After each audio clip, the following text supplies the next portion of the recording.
Capítulo 2. El llamamiento de Atreyu. Bien o mal, las deliberaciones que afectaban al porvenir de toda fantasía se celebraban normalmente en el gran salón del trono de la Torre de Marfil que se encontraba en el interior del verdadero recinto del palacio, solo unas plantas más abajo que el pabellón de la Magnolia. Ahora, el salón amplio y redondo estaba lleno de una confusión de voces apagadas. Los 499 mejores médicos del reino de fantasía estaban ahí reunidos, susurrando o cuchicheando entre sí, en grupos pequeños o grandes. Cada uno de ellos había visitado a la emperatriz infantil, unos hacía tiempo, otros recientemente, y cada uno había intentado ayudarla con su ciencia, pero ninguno lo había logrado. Ninguno conocía su enfermedad ni las causas. Ninguno sabía cómo curarla. Y el número 500, el más famoso de todos los médicos de fantasía, de quien se decía que no había hierba medicinal, hechizo ni secreto de la naturaleza que no conociera, llevaba ya horas con la enferma, y todos esperaban con impaciencia el resultado de su visita. Ahora bien, una reunión así no debe imaginarse, naturalmente, como un congreso de médicos humanos. Desde luego, en fantasía había muchos seres que en su aspecto exterior eran más o menos parecidos a los hombres, pero había por lo menos otros tantos que parecían animales o criaturas de especies totalmente distintas. Si variada era la multitud de mensajeros que bullía afuera, igualmente diversa era la concurrencia del salón. Había médicos enanos con barba blanca y joroba, médicas hadas con túnicas relucientes de un azul plateado y estrellas centelleantes en el cabello. Había genios acuáticos de vientres abultados y membranas natatorias en pies y manos. Para ellos se había instalado expresamente baños de asiento, pero había también serpientes blancas enroscadas en la gran mesa del centro del salón, elfos abeja y hasta brujas, vampiros y espectros que, en general, no eran considerados especialmente bienhechores y salutíferos. Para comprender la presencia de estos últimos, es absolutamente necesario saber una cosa. La emperatriz infantil era, como indica su título, la soberana de todos los incontables países del reino sin fronteras de fantasía, pero en realidad era mucho más que una soberana, o mejor dicho, era algo muy distinto. No gobernaba, nunca había utilizado la fuerza ni hecho uso de su poder, no mandaba nada ni daba órdenes a nadie, nunca atacaba, ni tenía que defenderse de ningún atacante, porque a nadie se le hubiera ocurrido levantarse contra ella ni hacerle daño. Para ella, todos eran iguales. Solo estaba allí, pero estaba allí de una forma especial. Era el centro de toda la vida de fantasía. Y todas las criaturas, buenas o malas, hermosas o feas, divertidas o serias, necias o sabias, todas estaban ahí solo porque ella existía. Sin ella no podía subsistir nada, lo mismo que no puede subsistir un cuerpo humano sin corazón. Nadie podía comprender del todo su secreto, pero todos sabían que era así. Y por eso la respetaban por igual todas las criaturas de aquel reino, y todas se preocupaban igualmente por su vida, porque su muerte hubiera sido también el fin de todos, el hundimiento del inmenso reino de fantasía.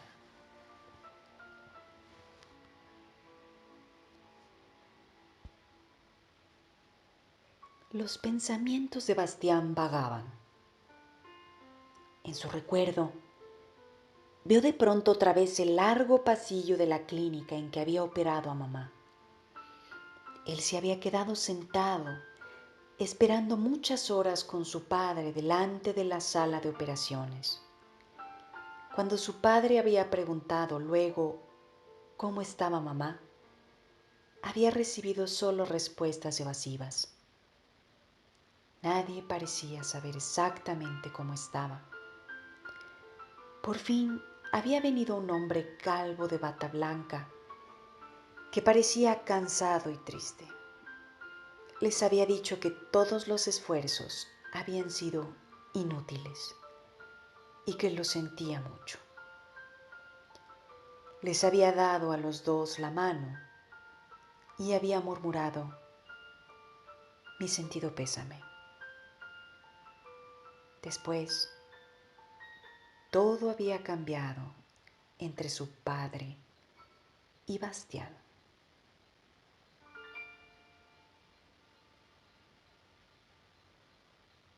No exteriormente. Bastián tenía todo lo que podía desear. Tenía una bicicleta de 3 marchas, un tren eléctrico, muchas tabletas de vitaminas, 53 libros, un hámster, un acuario con peces tropicales, una máquina de fotos pequeña, 6 navajas y todo lo imaginable. Pero en el fondo, todo eso no le importaba nada. Bastián recordaba que su padre, antes, había jugado de buena gana con él. A veces hasta le había contado o leído historias, pero aquello había terminado. Ya no podía hablar con su padre. Alrededor de éste había como una pared invisible que nadie podía atravesar. A Bastián nunca lo reñía ni lo elogiaba. Tampoco dijo nada cuando lo suspendieron. Solo lo miró de aquella forma ausente y preocupada. Y Bastián tuvo la sensación de no estar allí. Esa sensación era la que casi siempre tenía con su padre.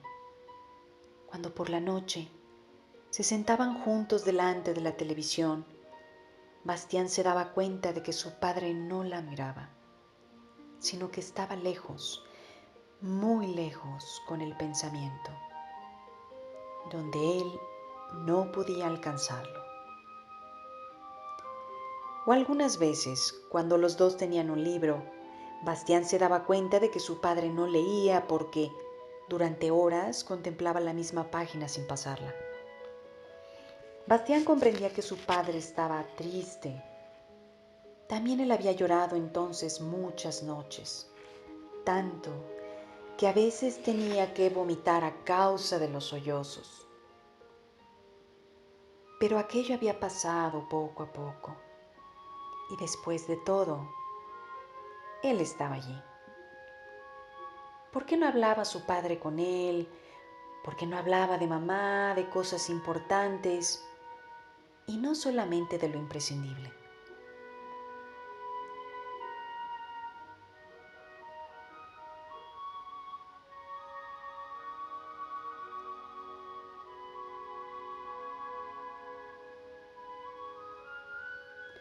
Si supiera al menos, dijo un espíritu del fuego largo y delgado, en qué consiste su enfermedad. No tiene fiebre, no tiene nada inflamado, ninguna erupción, ninguna infección. Es simplemente como si estuviera extinguiéndose sin saber por qué. Al hablar le salían de la boca, después de cada frase, pequeñas nubecillas de humo que formaban figuras. Aquella vez fue un signo de interrogación. Un viejo cuervo desplumado que parecía una gran patata en la que alguien hubiera clavado al azar unas cuantas plumas negras, respondió con voz graznante. Era experto en enfermedades producidas por enfriamientos. No tose, no está constipada, no es ninguna enfermedad en sentido clínico. Se arregló las gruesas gafas sobre el pico y miró a los circunstantes con desafío. En cualquier caso, una cosa me parece evidente. Son bons coleóptero llamado también a veces escarabajo pelotero. Entre su enfermedad y las horribles cosas de que nos informan los mensajeros de toda fantasía, existe una misteriosa relación. «Bah», le rebatió despectivamente un hombrecito de la tinta. «Usted no hace más que ver misteriosas relaciones por todas partes. Y usted no ve siquiera el borde de su tintero», zumbó el escarabeus irritado. «Queridos colegas», se quejó un espectro demacrado envuelto en una larga bata blanca, «no empecemos con disputas personales improcedentes y, sobre todo, bajen la voz». Esas y otras conversaciones se oían por todas partes en el gran salón del trono. Quizá pueda parecer extraño que seres tan distintos pudieran comprenderse entre sí. Pero en fantasía, casi todos los seres, incluidos los animales, conocían por lo menos 2 idiomas. En primer lugar, el propio, que solo hablaban con los de su especie y no entendía ninguno profano, y en segundo lugar uno general llamado fantasío clásico o gran lenguaje. Todos lo dominaban, aunque algunos lo utilizasen de una forma un tanto peculiar. De pronto, se hizo el silencio en la sala y todos los ojos se dirigieron hacia la gran puerta batiente que se estaba abriendo. Entró Chiron, el famoso y legendario maestro del arte médico. Era lo que, en épocas más antiguas, se llamaba un centauro. Tenía figura humana hasta las caderas y el resto de su cuerpo era de caballo. Sin embargo, Chiron era uno de los llamados centauros negros. Había venido de una región muy remota, situada lejos, muy lejos al sur. Por eso su parte humana tenía el color del ébano y solo su pelo y su barba eran blancos y rizados. Su cuerpo de caballo, en cambio, era listado como el de una cebra. Llevaba un extraño sombrero de juncos trenzados. En torno a su cuello colgaba de una cadena un gran amuleto de oro, en el que podían verse 2 serpientes, una clara y otra oscura, que se mordían mutuamente la cola, formando un óvalo.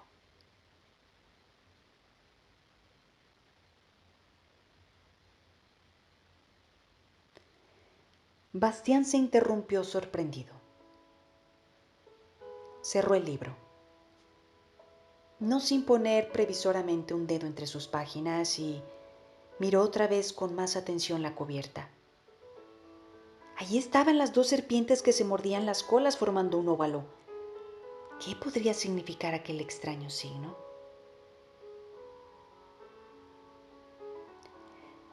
Todo el mundo sabía en fantasía lo que significaba aquel medallón. Era el signo que llevaba quien estaba al servicio de la emperatriz infantil, y podía actuar en su nombre como si ella estuviera presente. Quería decir que su portador tenía poderes secretos, aunque nadie supiera exactamente cuáles. Su nombre lo conocían todos: Aurin.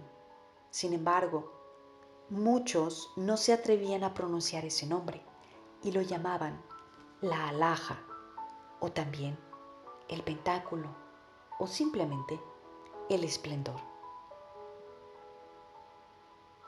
Así pues, el libro llevaba el signo de la emperatriz infantil. Un murmullo recorrió la sala y se oyeron algunas exclamaciones de asombro. Hacía tiempo que no se confiaba a nadie la alhaja. Chiron golpeó en el suelo con los cascos unas cuantas veces hasta que la agitación cesó. Y entonces dijo con voz profunda: «Amigos, no os asombréis demasiado. Solo llevaré a Aurin por corto tiempo. Soy únicamente su portador. Pronto entregaré el esplendor a quien más digno que yo». Un silencio en el que nadie respiraba se había extendido por la sala. «No intentaré suavizar nuestra derrota con bellas palabras», siguió diciendo Chiron. Todos estamos perplejos ante la enfermedad de la emperatriz. Solo sabemos que la destrucción de Fantasía ha venido al mismo tiempo que esta enfermedad. No sabemos más.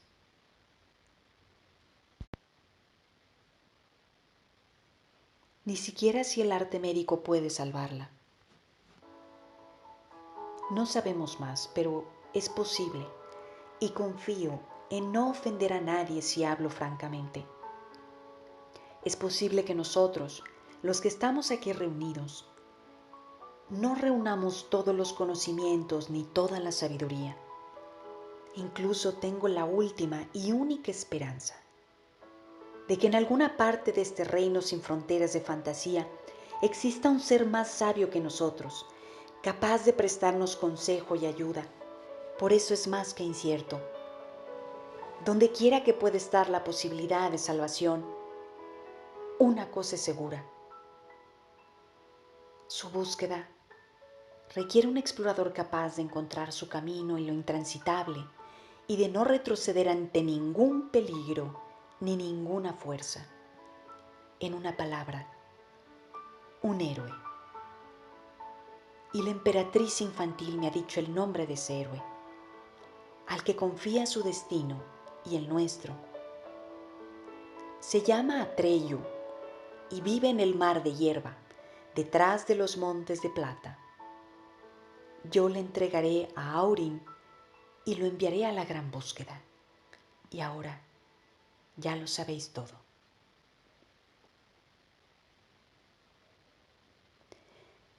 Dicho esto,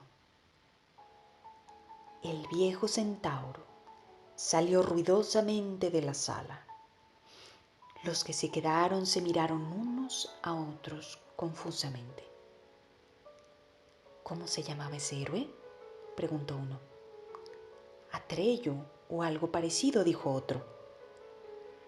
No lo he oído en mi vida, exclamó un tercero, y los 499 médicos movieron preocupados la cabeza.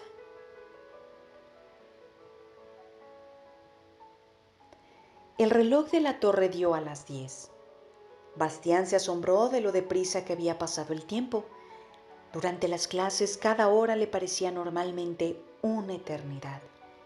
Abajo, en el aula, tenían ahora historia con el señor Droen, un hombre delgado, casi siempre de mal humor, a quien le gustaba especialmente poner en ridículo a Bastián delante de todos porque no podía recordar las fechas de las batallas, los nacimientos ni los reinados de nadie.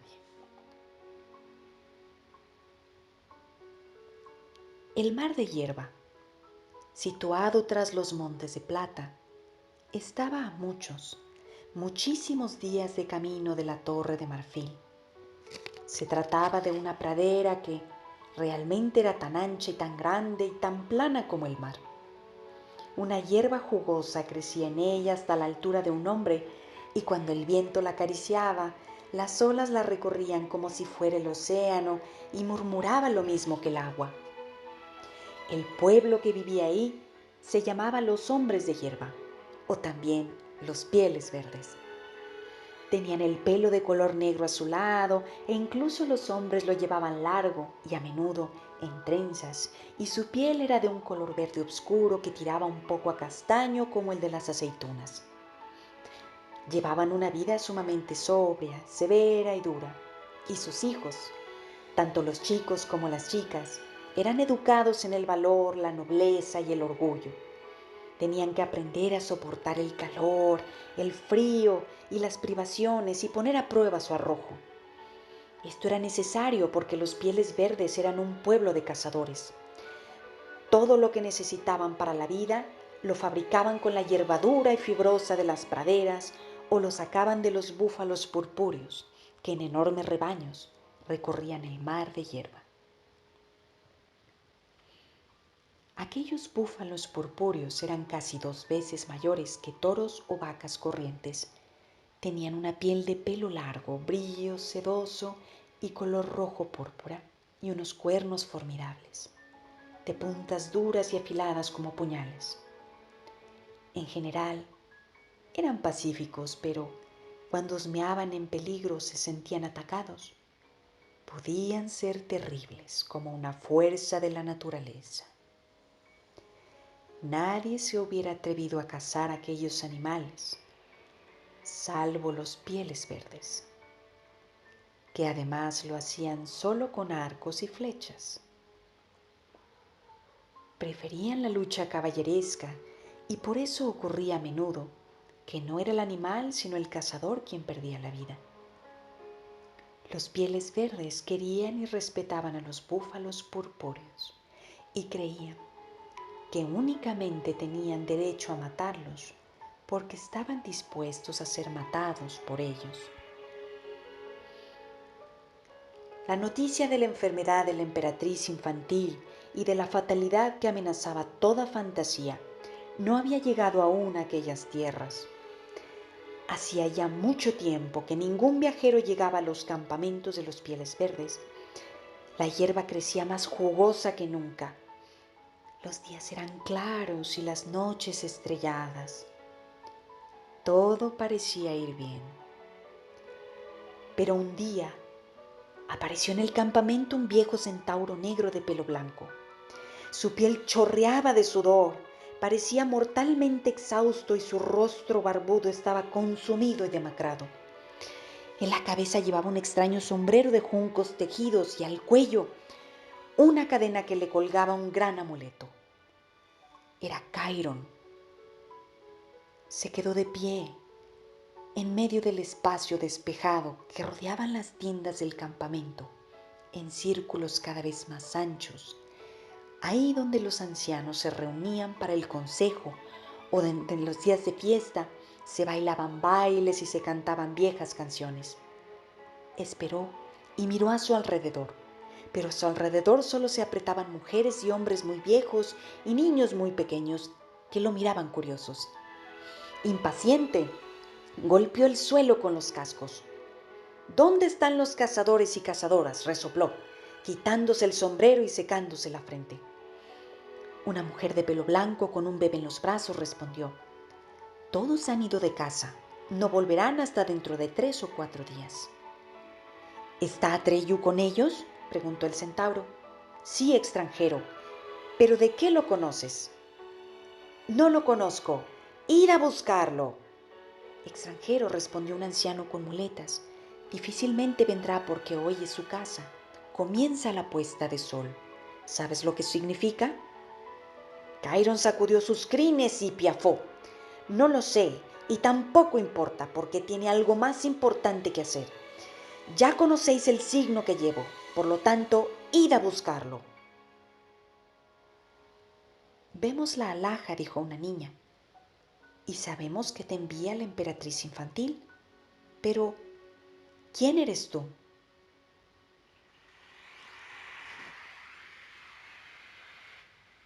Me llamo Chiron, refunfuñó el centauro. Chiron el médico, si es que eso os dice algo. Una anciana encorvada se adelantó y dijo: es verdad, lo conozco.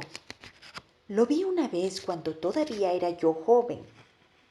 Es el médico más importante y famoso de fantasía. El centauro hizo un gesto de saludo con la cabeza. Gracias, mujer, dijo. Y ahora, si alguno de vosotros fuera tan amable y trajese de una vez a Atreyu, es urgente. Está en juego la vida de la emperatriz infantil. Yo lo haré, gritó una niña que tendría unos 5 o 6 años. Corrió y pocos segundos más tarde se la pudo ver entre las tiendas sobre un caballo sin silla que partía al galope. Vaya, por fin, refunfuñó Chiron, y perdió el conocimiento. Cuando volvió en sí, no supo al principio dónde estaba, porque a su alrededor reinaba la oscuridad. Solo poco a poco se dio cuenta de que se encontraba en una tienda espaciosa, echado sobre una manta de piel. Parecía ser de noche y por una grieta de la cortina que hacía de puerta penetraba el resplandor de las llamas de una hoguera. Por los clavos de una herradura, murmuró mientras trataba de incorporarse. ¿Pero cuánto tiempo llevo aquí? Una cabeza echó una ojeada por la cortina de la puerta, se retiró y alguien dijo: sí, parece que se ha despertado. Entonces la cortina fue corrida a un lado y entró un muchacho de unos 10 años. Llevaba pantalones largos y zapatos de cuero blanco de búfalo. Tenía el torso desnudo y solo le colgaba de los hombros un manto purpúreo, al parecer de pelo de búfalo que le llegaba hasta el suelo. Su pelo, largo y de color negro azulado, lo llevaba atado en la nuca con tiras de cuero, formando una trenza. En la piel verde aceitunada de su frente y sus mejillas había pintados, en color blanco, algunos adornos sencillos. Sus ojos oscuros centelleaban coléricos mirando al intruso, pero por lo demás no se apreciaba en sus facciones emoción alguna. ¿Qué quieres de mí, extranjero?, preguntó. ¿Por qué has venido a mi tienda? ¿Y por qué me has privado de mi casa? Si hubiera matado hoy el gran búfalo y mi flecha estaba ya en la cuerda cuando me llamaron, mañana sería un cazador. Ahora tendré que esperar un año entero. ¿Por qué? El viejo centauro lo miró desconcertado. ¿Eso quiere decir, preguntó por fin, que eres Atreyu? Sí, extranjero. ¿No hay algún otro, un hombre adulto, un cazador experimentado con ese hombre? No, Atreyu soy yo y nadie más. El viejo Chiron se dejó caer en el lecho y jadeó. Un niño, un muchacho. Ay, realmente las decisiones de la emperatriz infantil son difíciles de comprender. Atreyu callaba, esperando inmóvil.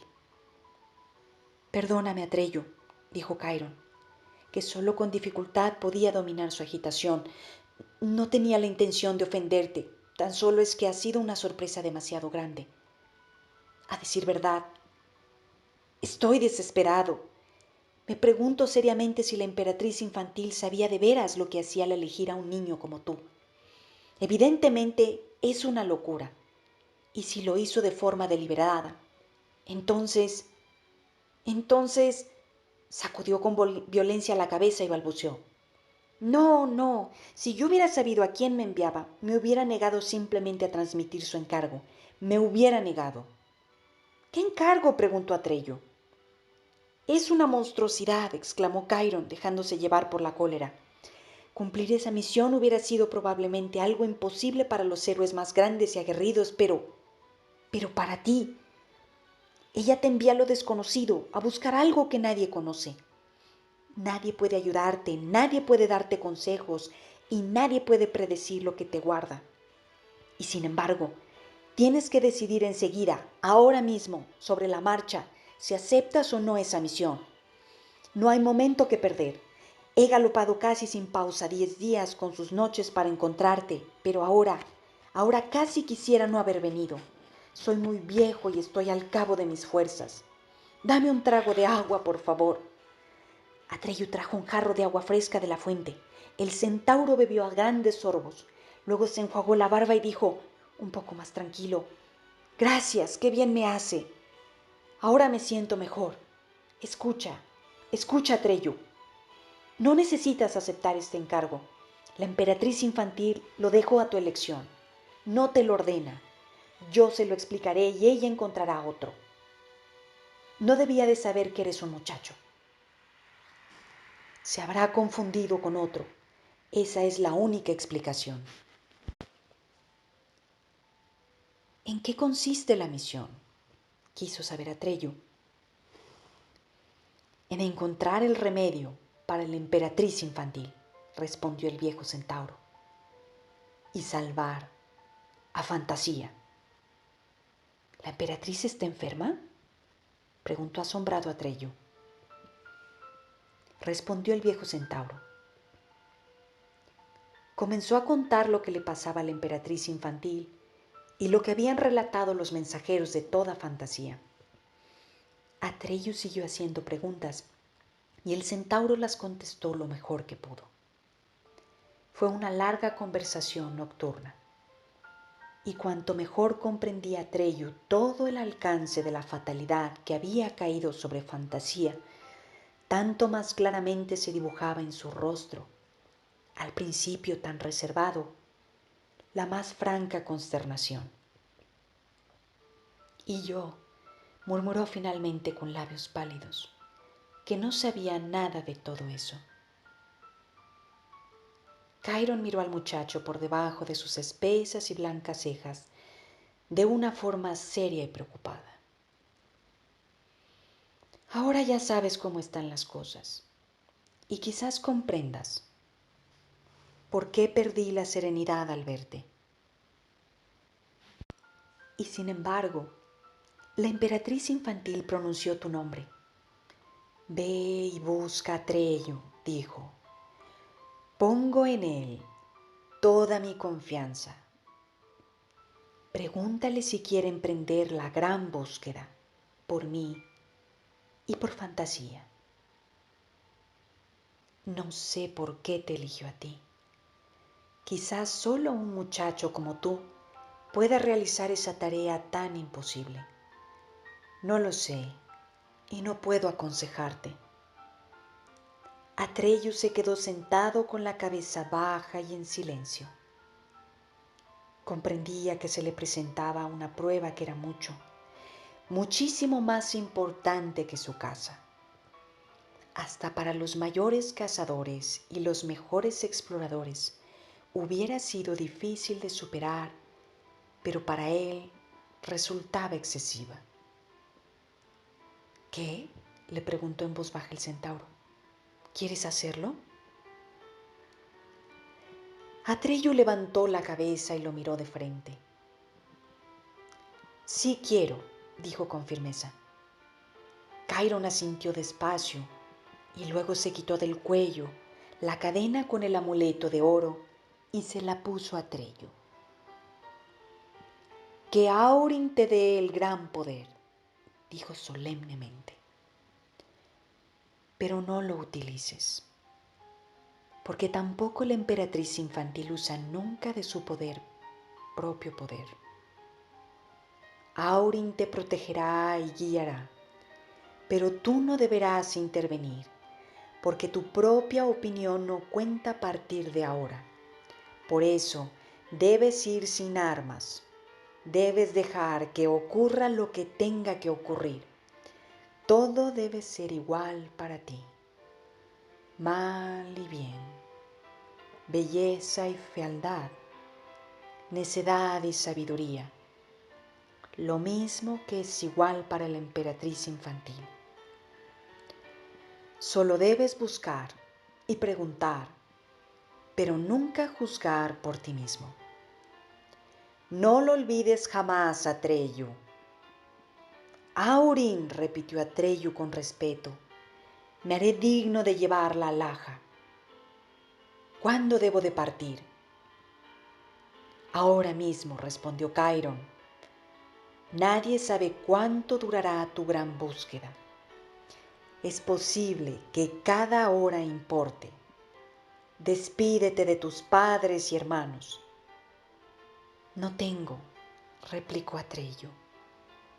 Mis padres fueron muertos por un búfalo, pero después de venir yo al mundo, alguien me crió. ¿Y quién te crió? Todas las mujeres y todos los hombres juntos. Por eso me llaman Atreyu, que quiere decir, en palabras del gran lenguaje, hijo de todos.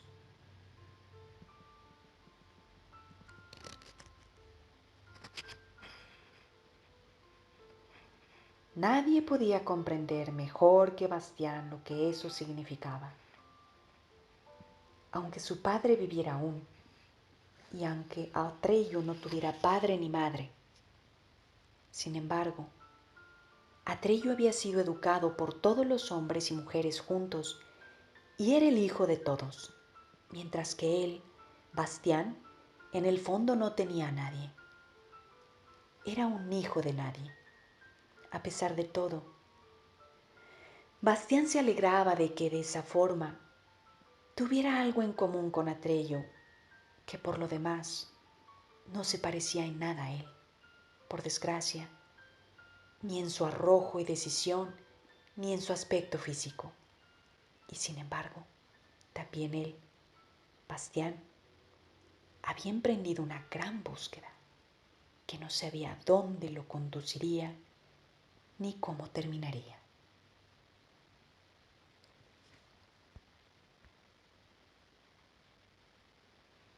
Entonces, dijo el viejo centauro, es mejor que te vayas sin despedirte. Yo me quedaré y se lo explicaré todo. El rostro de Atreyu se volvió aún más tenso y duro. ¿Por dónde he de empezar? Por todas partes y por ninguna, respondió Chiron. A partir de ahora, estás solo y nadie puede aconsejarte. Y así será hasta el fin de la gran búsqueda, acabe como acabe. Atreyu asintió. Adiós, Chiron. Adiós, Atreyu. Y mucha suerte. El muchacho se volvió e iba a salir ya de la tienda cuando el centauro lo llamó otra vez. Mientras estaban frente a frente, el viejo le puso ambas manos sobre los hombros. Lo miró con una sonrisa respetuosa en los hombros y le dijo despacio: creo que empiezo a comprender por qué te eligió la emperatriz infantil, Atreyu. El muchacho bajó un poco la cabeza y luego salió con rapidez. Afuera, delante de la tienda, estaba Artax, su caballo. Era moteado y pequeño como un caballo salvaje. Tenía las patas fuertes y cortas, y sin embargo, era el corcel más rápido y resistente en varias millas a la redonda. Todavía llevaba silla y bridas tal como lo había traído Atreyu de la casa. Artax, le susurró dándole palmadas. Tenemos que marcharnos. Tenemos que irnos lejos, muy lejos, y nadie sabe si volveremos. El caballito movió la cabeza y resopló suavemente. Está bien, señor, respondió. ¿Y qué pasará con la casa? Vamos a una casa mucho más importante, contestó Atreyu subiendo a la silla. Un momento, señor, resopló el caballito. ¿Te has olvidado las armas? ¿Vas a salir sin arco y sin flechas? Sí, Artax, respondió Atreyu, porque llevo el esplendor y debo ir sin armas. Ah, exclamó el caballito. ¿Y a dónde vamos? A donde tú quieras, Artax, contestó Atreyu. A partir de ahora estamos en la gran búsqueda. Con estas palabras salieron al galope y la oscuridad de la noche se los tragó. Al mismo tiempo sucedía en otro lugar de fantasía algo que nadie observaba y de lo que ni Atreyu ni Artax ni tampoco Chiron tenían la menor sospecha. En un páramo nocturno muy lejano, las tinieblas se concentraron para formar una figura vaga y enorme. La oscuridad se fue espesando hasta que incluso en aquella noche sin luz, el páramo pareció un formidable cuerpo hecho de negrura. Sus contornos no eran todavía precisos, pero se sostenían sobre 4 zarpas y los ojos de su poderosa cabeza peluda ardían con un fuego verde. Levantó el hocico en el aire y husmeó. Así estuvo largo tiempo. Luego, de pronto, pareció haber encontrado el olor que buscaba, porque un profundo gruñido de triunfo salió de su garganta. Comenzó a correr, a saltos grandes y silenciosos. Aquella criatura de las sombras atravesaba velozmente la noche sin estrellas.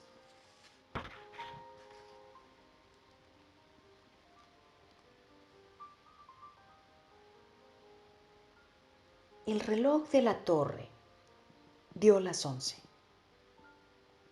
Ahora empezaría el recreo. De los pasillos subía el griterío de los niños que corrían abajo por el patio del colegio.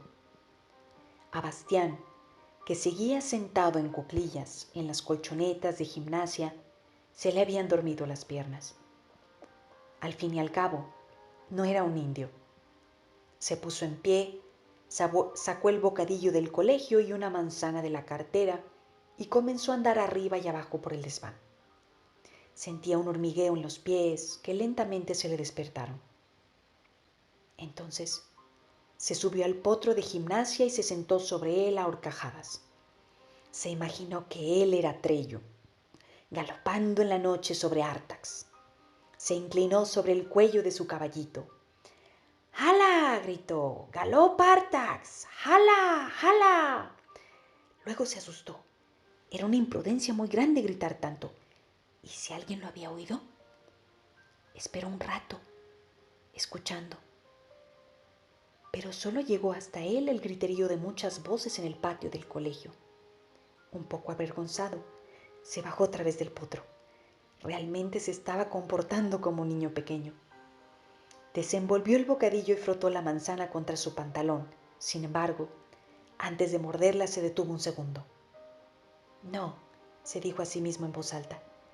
Tengo que administrar cuidadosamente mis provisiones. ¿Quién sabe para cuánto tiempo tendrán que bastarme?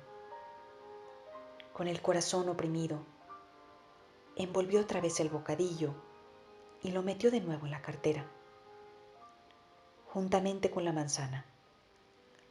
Luego se dejó caer, suspirando en las colchonetas, y cogió otra vez el libro.